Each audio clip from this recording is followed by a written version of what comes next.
Welcome friends. We are in the last lesson of the series of Genesis. The book of Genesis ends with the story of Joseph.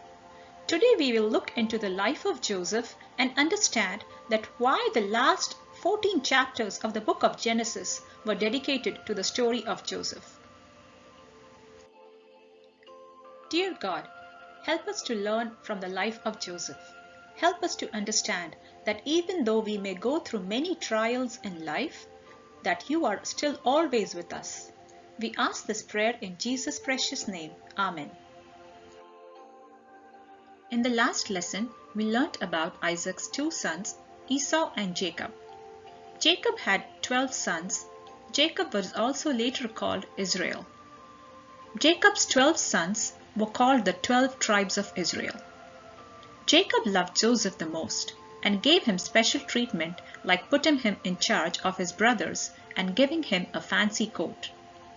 Joseph's brothers were jealous and angry of all the attention he was getting. One day, all the brothers were taking care of the sheep out in the fields. Jacob sent Joseph out to check on them and see how they were doing. Joseph went in search for his brothers. His brothers were off in the distance and could see him coming even from a long way off. They decided to kill him. Thankfully, the eldest brother Reuben stepped in to stop their wicked plan. When Joseph reached them, they grabbed him, ripped off his beautiful coat from their father, and threw him into the cistern nearby. Some Midianite traders were passing by, so they pulled him up and lifted Joseph out of the pit and sold him to the Ishmaelites for 20 shekels of silver. They sold their own brother into slavery for 20 pieces of silver. Joseph was very young when this happened. Imagine how scared he must have been to go along with the strangers. The brothers then decided to tell a lie to their father Jacob.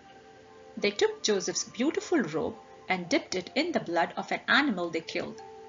When they returned home, they showed the robe to their father Jacob. Jacob mourned for his lost son, thinking a ferocious animal had killed him. In the meanwhile, the merchants who had bought Joseph traveled to Egypt, where they sold Joseph as a slave to one of Pharaoh's officials named Potiphar. While working as a slave in Potiphar's house, Joseph was falsely accused and thrown into prison. He was also later forgotten in prison for years. Even though Joseph went through so many trials all these years, God had not left Joseph alone.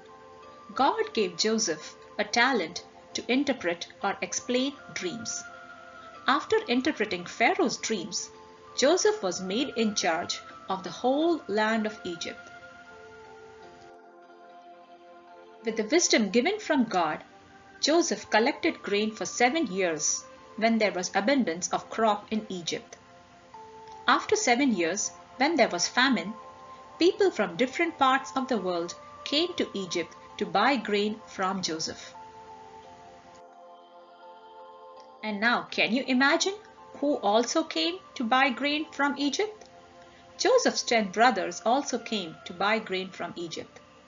Initially, Joseph recognized his brothers, but they did not recognize him. Later, when the brothers recognized him, they were very scared. They thought that Joseph will be very angry with them. But Joseph was not angry with them and forgave them. He said it was God's plan so that he could help them during this famine. Joseph said to them, "You intended to harm me, but God intended it for good, to accomplish what is now being done, the saving of many lives." For many years Joseph endures trial after trial, yet in the end his attitude is good, and his life is a testimony to God's provision.